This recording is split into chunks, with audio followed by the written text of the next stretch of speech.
during 2021, there was over 70,000 people leaving capital cities and migrating to regional towns. There was three big reasons, I guess, why people wanted to leave capital cities, and one of them was, of course, avoiding traffic, reducing living costs, and, of course, minimize stress. So I've got a graph here from the ABS data that got released, and they're talking about, mortgage activity. So 9.5% of loans from foreign investors have increased since then, so $25 billion. One of the beautiful things about real estate is things are changing all the time. A lot of people sort of are guided by the past in making their choices. They really should be guided by the future. The past does not necessarily inform the future. We believe every Australian deserves a right to own at the very least 5 investment properties. I'm Adrian Trimboli. And I'm Frank Ambesi, and welcome to the Invest in You podcast.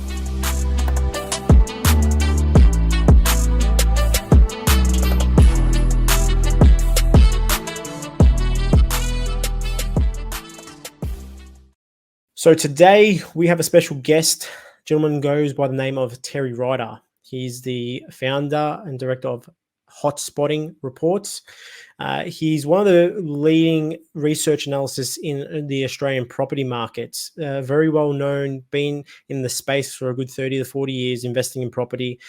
He lives it, he breathes it, and he's got an amazing website where you can purchase his reports on some of the best hotspots across the country, which will help with giving you clarity and, of course, certainty when you're investing in property. So Terry's he's a wealth of knowledge, got a lot of wisdom, and today we're going to debunk the property markets in Australia from 2023 to 2024. We talk about some of the highlights, what's happening currently in the market and what's going to be happening in 2024, where the property market's going to be, what are some of the best property markets to invest in, what to do and not to do, and just talk about some of the economists out there talking about the white noise about the property markets that Australia is in, talking about the bubble, and if we are in a bubble, and there's a lot there. So give it a listen. There's going to be a lot of golden nuggets here. I highly recommend you get a notebook and a pen to take notes as much as possible, because this one here is jam-packed. So Terry,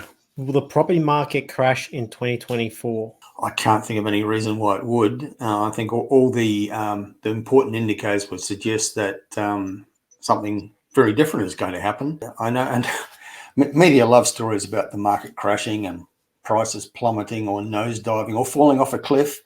And this time of year, we get the forecast for next year, and they're most likely to print the forecasters who have got some dire negative to talk about. But we don't have the conditions for prices to drop next year. We were told at the start of 2023 that prices are going to drop 15 or 20% by the bank economists and the usual suspects. And of course, we've had really good solid price growth in most major markets across Australia this year. And as we go into 2024, there's a lot of momentum in real estate.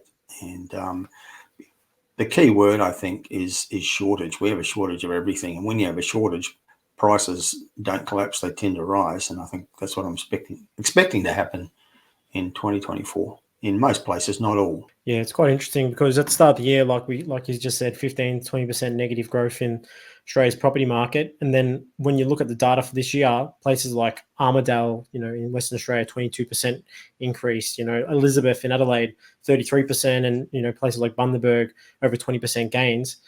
It's quite amazing. I can keep going with 100 more suburbs, but I don't understand where they get these numbers from if they're expecting this negative growth. Is it something that is a clickbait, or do you think it's the economists have just got this all wrong when it comes to property? From the journalist viewpoint, it's clickbait. From the economists that they use as sources, they just don't understand residential property. And if journalists were fair dinkum, they wouldn't keep going to them as expert sources, because they're clearly not.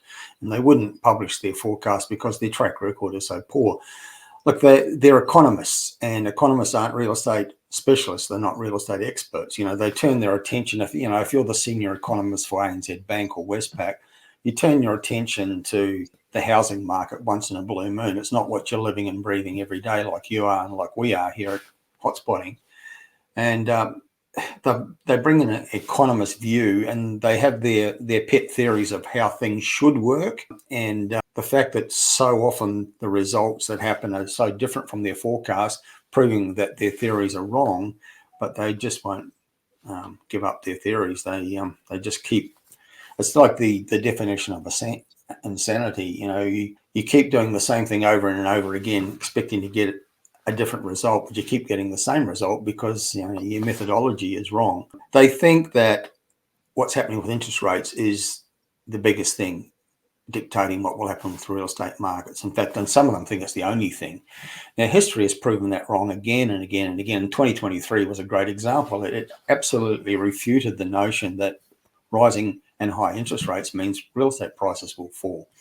What they haven't considered is that there are other bigger, more powerful forces in play, and those forces, particularly the shortages of everything that's important, have overpowered the impact of higher interest rates and reduced borrowing capacity. What if some of the other forces is what else besides looking at supply issues that will drive a property market? Yeah, look, rising demand and a big factor on that is that Australia has had high population growth, and that's been kind of turbocharged by record overseas migrants coming into Australia. So that's a factor. It's also a factor that we have a highly mobile population. People have been sort of moving around. We still have that trend we call the exodus to affordable lifestyle, where people are moving from the bigger cities to regional areas or smaller cities. That's still happening. And so when people are moving around and buying real estate, it creates demand in the market.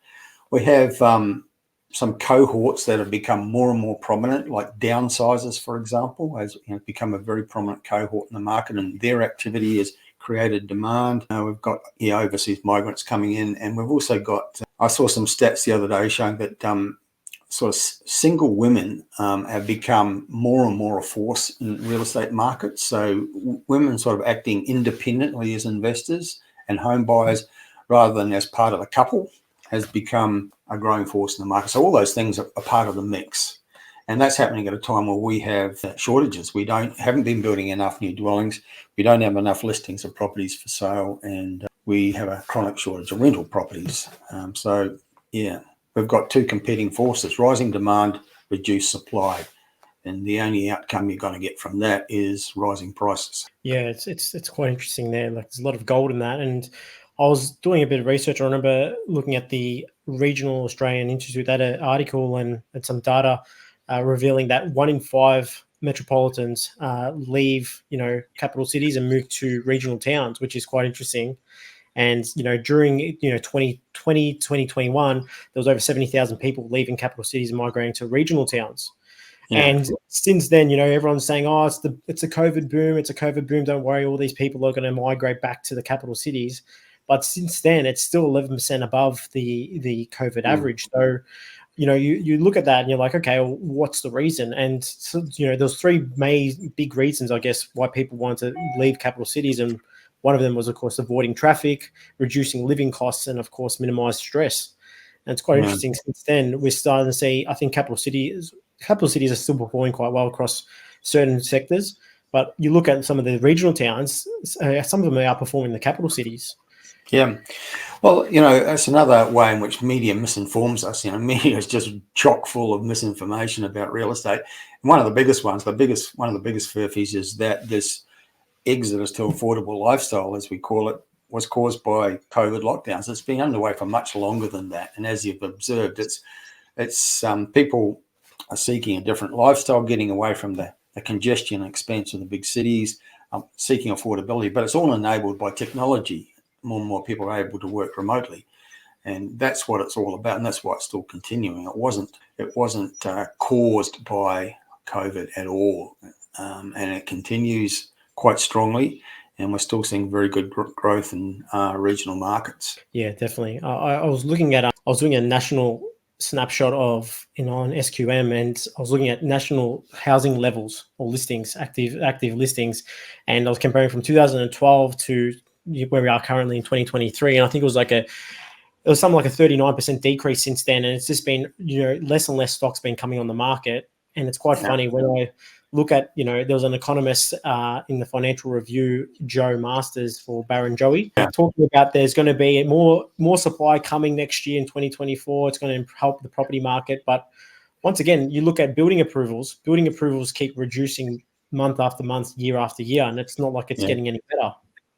No, and it can't get any better because the building industry doesn't have the capacity to produce homes in greater numbers or any faster.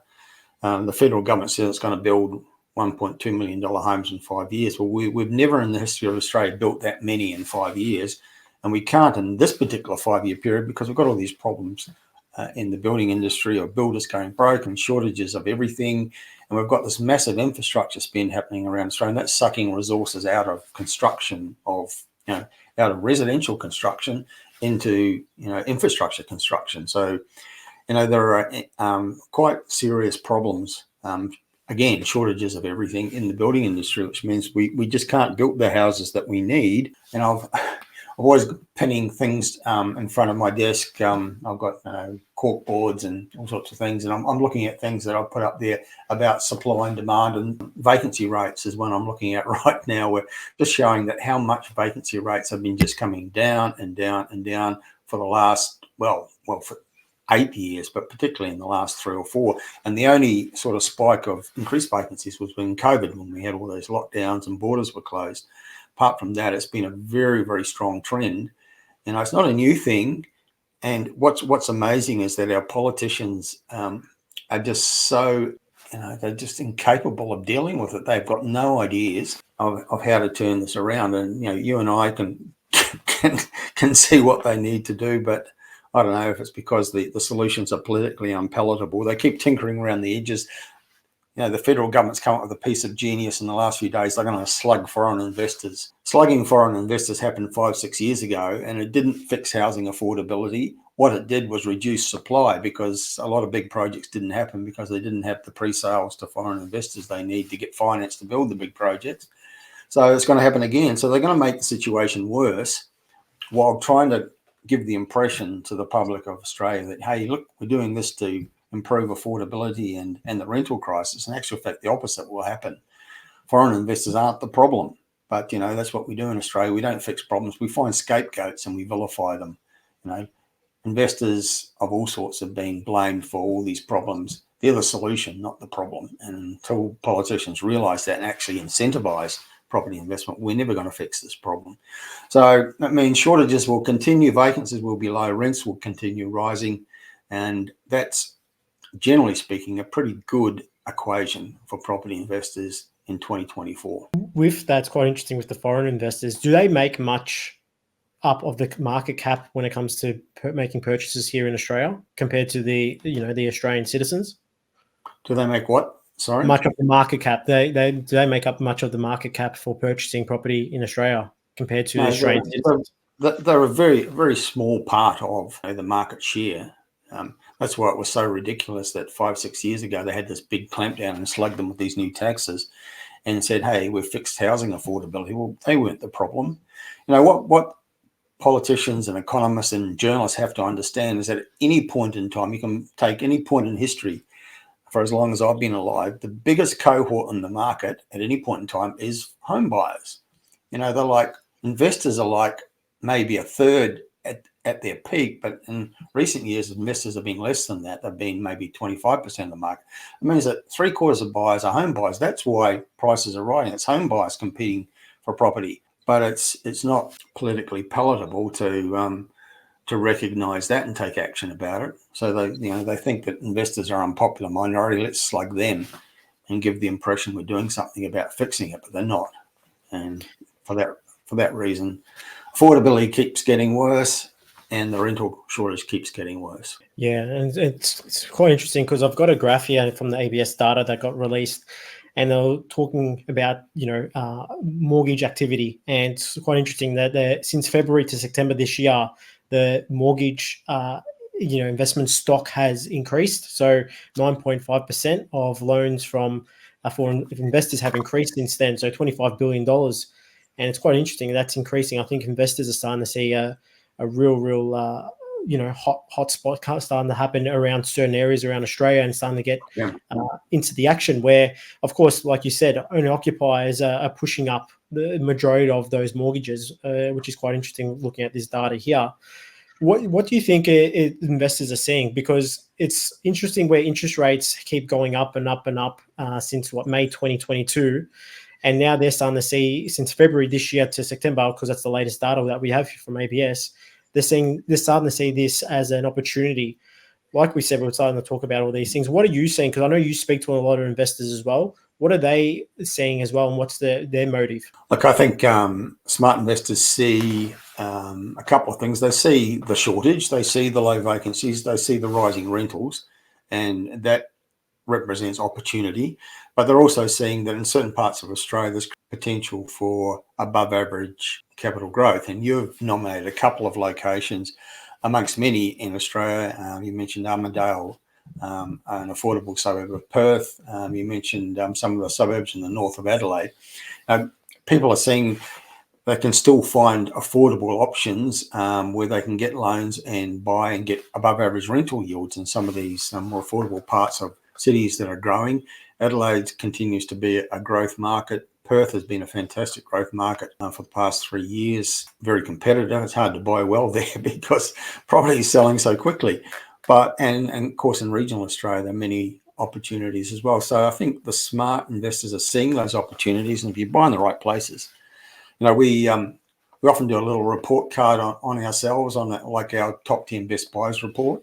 A little bit self-serving, but the results are always pretty good. We looked at what we recommended this time last year, and so what's happened with capital growth in these locations that we were recommending 12 months ago compared to what the market average was. And the market average, according to CoreLogic, was prices up about 8% this year, whereas the places that we were recommending in the cheaper markets of Perth and in Adelaide and elsewhere, it's like 15%, 20%.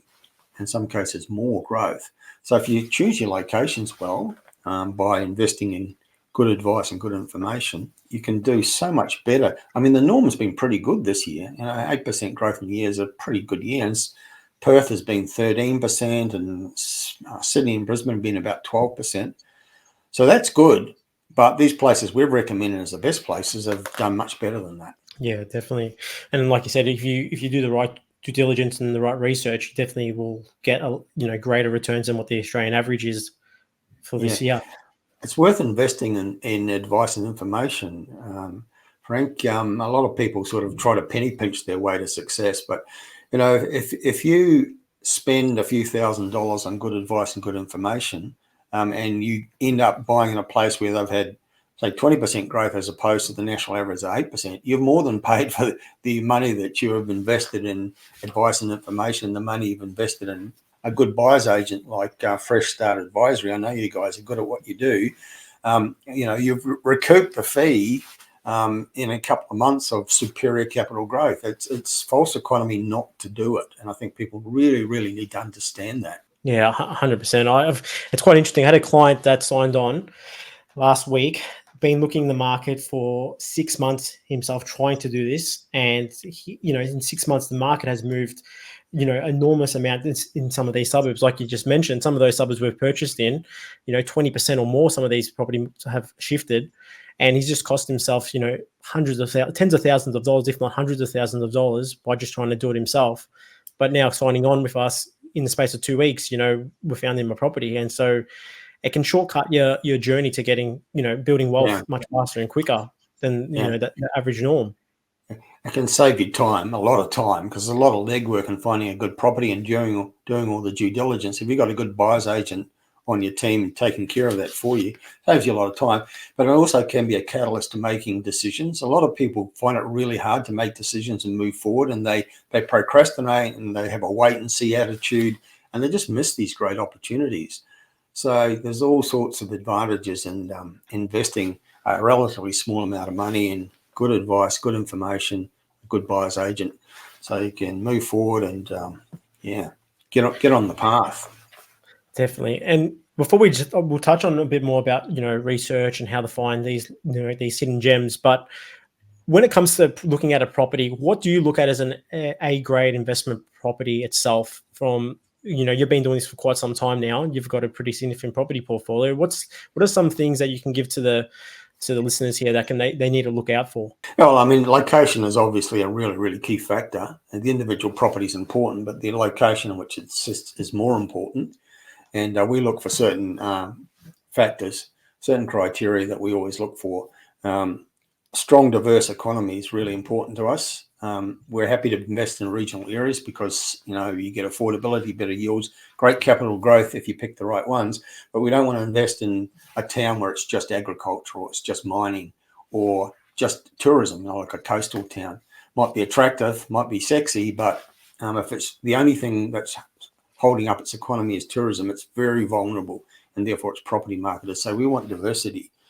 5 or 6 really strong industry sectors creating jobs. We want a growing population.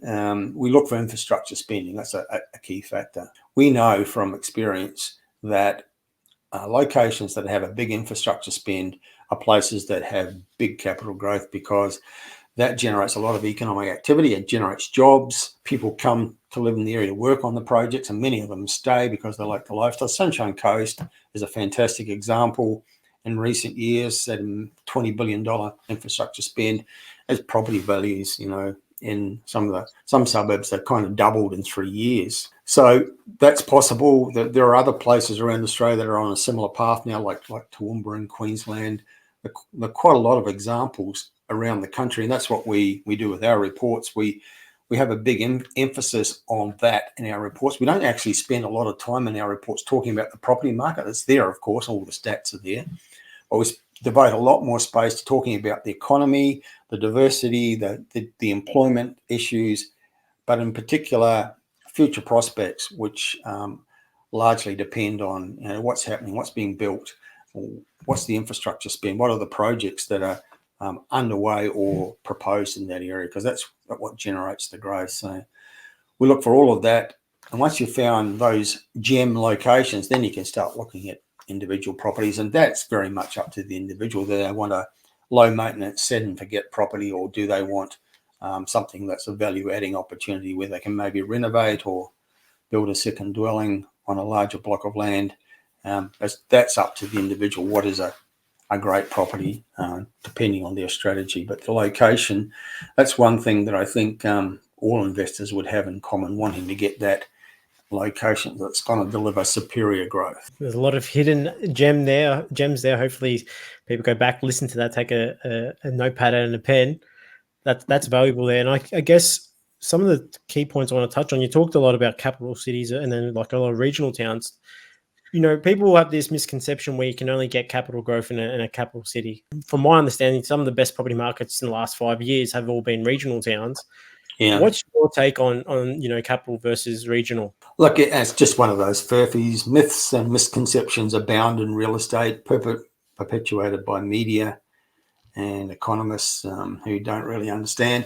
Look, there's no evidence that capital cities have superior growth. There's no evidence that being close to the CBD gives you better growth than being in an outer ring area. You pick the right location, you can get superior growth. It's about what's happening in the local area. I think real estate's really local in nature.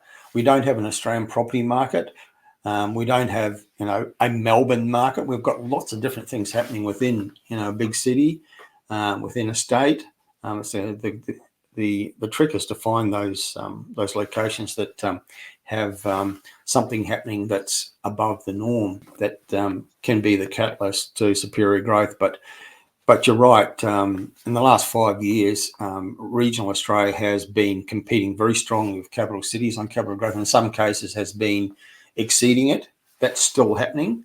Although I have to say that in 2023, capital cities have been a little bit above regional areas as a generalisation. Regions have still done pretty well. It's just that in this year, Sydney, Melbourne have had big resurges.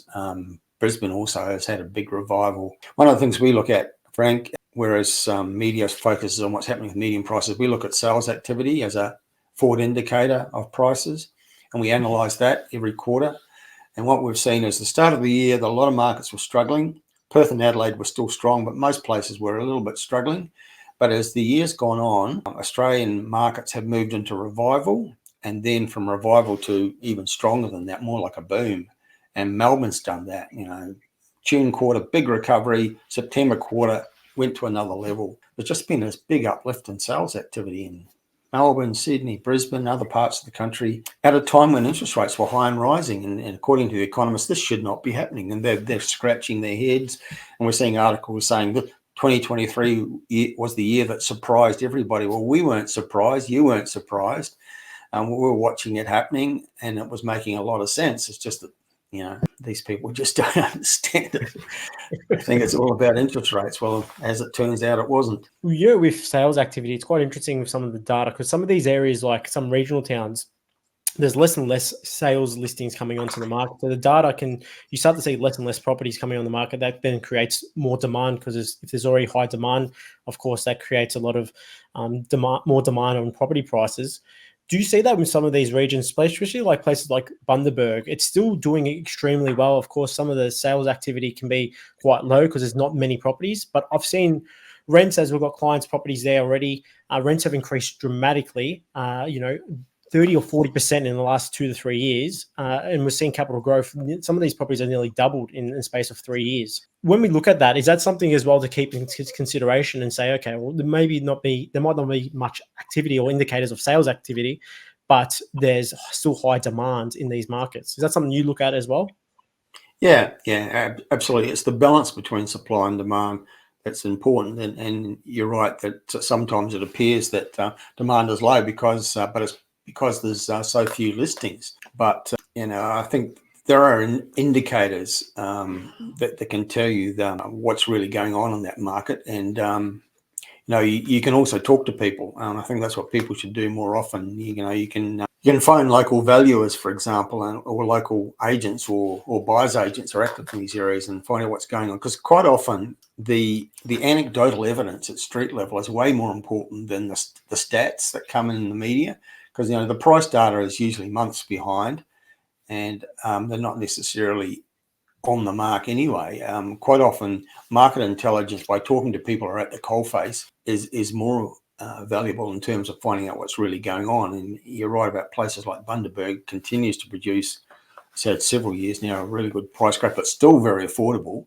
And there's more to come for that market because it's got a $1 billion hospital to be built that's well advanced in planning, and there's investment in big businesses that are located there, like the company that produces the legendary Bundaberg rum. There's other big businesses.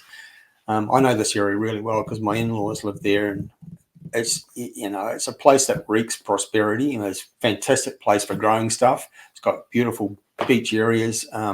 It's a great market to consider. But Australia's full of many other examples like that, and we could spend a couple of hours talking about some of those places in regional Australia that have the credentials for really good growth. And some of them are places that people might not even have heard of. I recently did a report for the local Chamber of Commerce in a town called Kingaroy in regional Queensland. It's a smallish town. It's famous in Queensland because that's where Joe Bjelke-Petersen, the legendary Premier of Queensland for 20 years going back, came from. Known for growing peanuts, but there's an awful lot more happening in that area. It's really vibrant. There's big investment happening there in all sorts of different areas, different sectors. But I imagine 90% of Australians never heard of it. But you can buy houses in the 200,000s there in the 300,000s and get sort of like 7% rental yields. And its population is growing, its values are growing, and there's big spending on major projects that are going to drive it forward. Those are the little gems that we try to find and tell people about. And with the little gems that you see, is there a certain period of a growth phase that you see in some of these markets that have a good amount of growth? Is it like a 5 to 7 year window? What do you normally see for some of these markets here? Generally, we find that markets can sort of have a boom, if you want to call it a boom, for maybe 3 years. It's very hard for markets to sustain booms for longer than that, because affordability starts to become an issue, and a lot of the buyer demand in that area has been satisfied by the buying of the past 2 or 3 years. But it depends. There's no one set of circumstances that applies everywhere. If catalysts keep coming into that market, then prices will continue to grow. You know, the Sunshine Coast had 3 fantastic years. Then it sort of, for the last 18 months, it sort of tapered off and it's had a bit of a correction. Now it's starting to rise again because those factors are still strong there. They've still got infrastructure being spent. They've got the big medical precinct. They've got the airport's international now. They're still spending big money on the transport network. They've got to spend billions of dollars on rail links to the coast because the Sunshine Coast is going to be part of the 2032 Olympics, and they absolutely have to have the rail link. So that's a catalyst for that to happen. You know, these things keep rolling on. So the Sunshine Coast is going to be a market that just keeps delivering over, you know, a longer period because of those forces that are in the mix. Yeah. Okay. Amazing. So, you know, we're coming close to time. I know there's a lot of people that listen to this podcast, all walks of life. Just to give a bit of value to them, I guess, you know, maybe your top 5 places or LGAs that you think are going to perform quite well for, you know, 2024. You got your top 5 that you think will be the best performing markets in Australia next year? You're putting me on the spot there, Frank. I would have liked a bit of time to think about that. But look, we're producing reports all the time, so you know we do have places that are particularly, you know, front of mind in terms.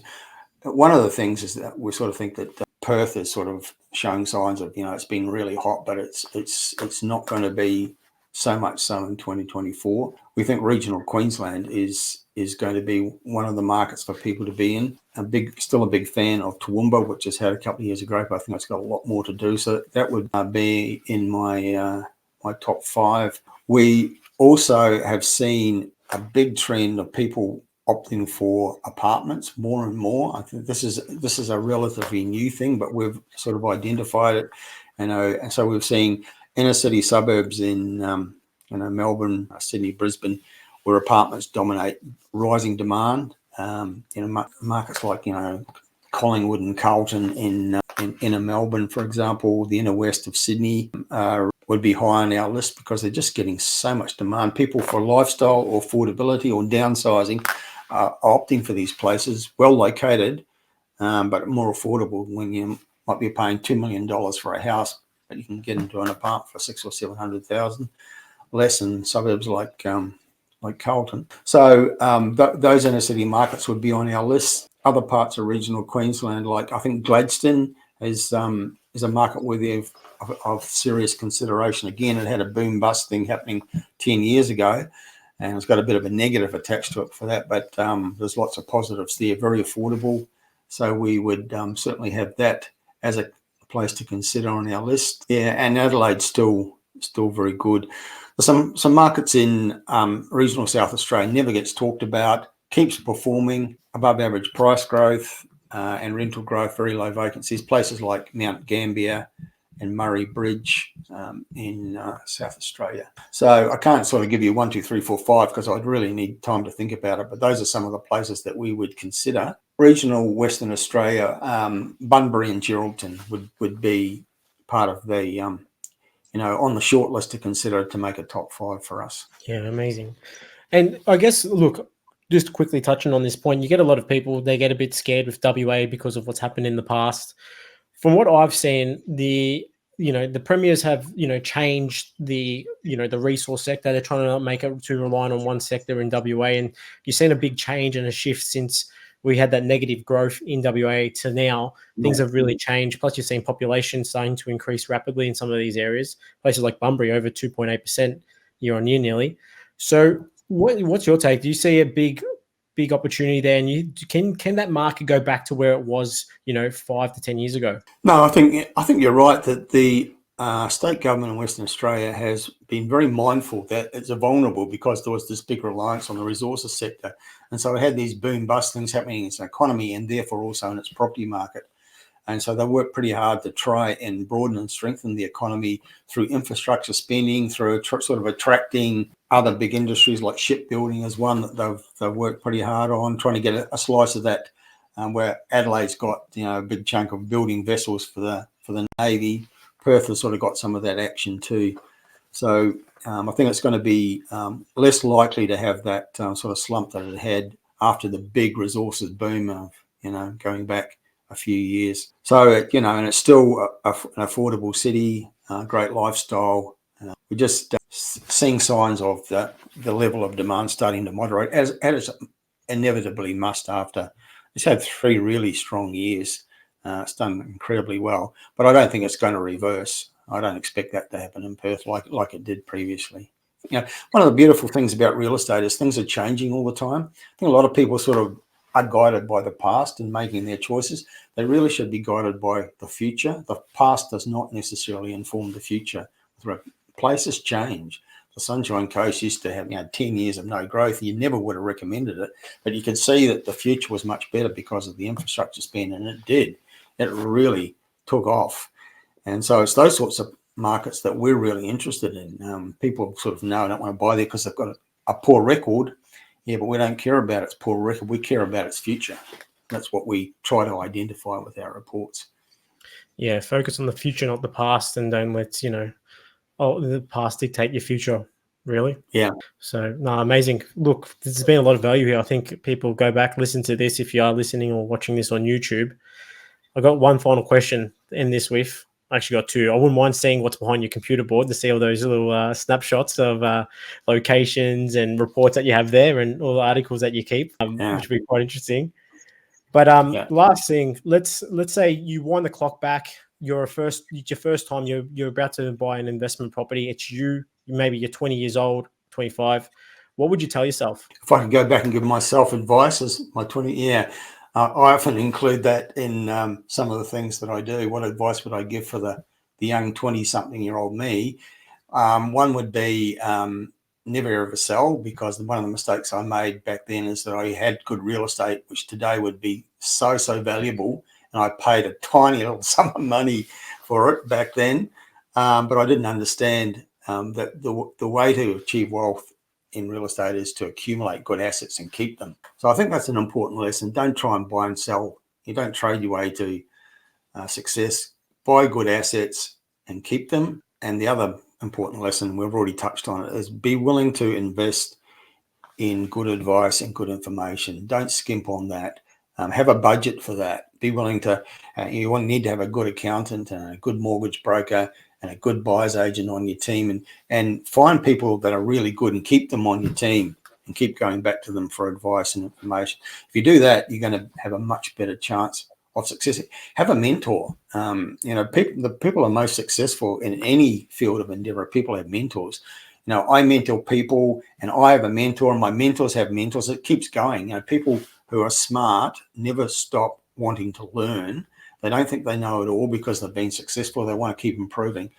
That's an important lesson to get when you're young. If you do, by the time you get to be maybe 50, you'll be able to retire if that's what you want to do. Not everybody wants to retire. I don't, but some people, it's their big goal, retire early. Yeah, it's quite interesting because look, you're at a level where you've learned so much. You're so much wisdom. You've been in this game for probably 30, 40 years. You can stop and turn off the tap and stop learning, but you're still constantly learning. You're having that young mindset to always constantly improve and learn something from other people, because there's always, smarter people out there. So it's quite great advice for the people that are listening and looking to get started, or even if they've already started and made some mistakes, to actually take that advice on and actually use it. Yeah, I reckon successful people are people who read a lot. I think it's really important to be a reader. Buy books about people who have been successful. There's a lot of really great books out there. They're really interesting to read. They're well written, but you learn so much. Every book I've ever read, I've got at least one gem from it. And I think that's a really important habit to cultivate. Now, young people today might want to access that information in a different form, sort of maybe podcasts, social media. That's fine, as long as you're tapping into wise sources of advice and information, and you're learning from it, and just keep doing it. I mentioned, it's important to invest in advice and information, but also important to invest in yourself. Keep investing in yourself with education in various ways. I did recently, I bought an online course in public speaking, because I do a lot of public speaking, but I'm just not necessarily satisfied with my delivery. I think I could be better. So I bought this online course from someone who's legendary around the world for being a brilliant presenter. And I just learned so much in a very easy to access form, just these little little videos of different aspects. Invest in yourself constantly. Amazing. I love it. Love it. Growth mindset. You're always growing, always learning, always improving. So some valuable advice there. But thank you for your time, Terry. I guess today's been really valuable. I think a lot of people listening to this will probably go back and listen to it again. I want to give the audience the opportunity as well to, if they are interested in, grabbing your reports and going to your research hub, where can they find this information? Yeah, it's our website is hotspotting.com.au. We've recently instituted different levels of membership. We previously just had one big membership level, which some people might have found too expensive. So we've got different grades of membership now, so people can access at least some of what we have to offer at a more affordable entry-level price. But all those levels of membership have access to our research portal, which we've recently launched and which we're going to continue to improve on. But it's already a great resource. You can key in any address in the country and it'll bring up information about what it's worth, pictures of the property, floor plans, sales history, that kind of thing. You can pull up information on every town and suburb in the country in terms of median prices and rents and time on the market and all that. There's calculators there. You can work out what your loan repayments will be if you borrow a certain amount of money at a certain interest rate, what your stamp duty commitment will be. So there's news feed, lots of great information that people can readily access. So we're finding that more and more people are taking that up, and the traffic to the website has increased exponentially as a result of that in the last couple of months, which is something we're pretty happy about. Amazing. I'll put a little link here in the comments section if you're listening to this on the podcast channel, or if it's on YouTube, and people can get access to that. And definitely go there, download some reports, buy some of these reports if you're looking to invest. It's going to give you so much clarity. We use the reports as well. So, we've been with Terry for a very long time. So you'll get a lot of value, you get a lot of understanding about the economy of that property market and what's going on from movement of people and infrastructure pipeline, etc. So thanks again, Terry. I would like to get you back on probably next year, and we'll talk about a few different things and give people different insight on 2024. Yeah, no, thanks, Frank. It's always a pleasure to come and talk to you and to talk about real estate. I think 2024 is going to be a pretty interesting year, and that interesting is often a euphemism for something else, but I think it's going to be a year in which a lot of positive things will happen. Tune out the white noise in the media and have a plan, get on with it. Amazing advice. Thanks again, Terry. Okay, thanks.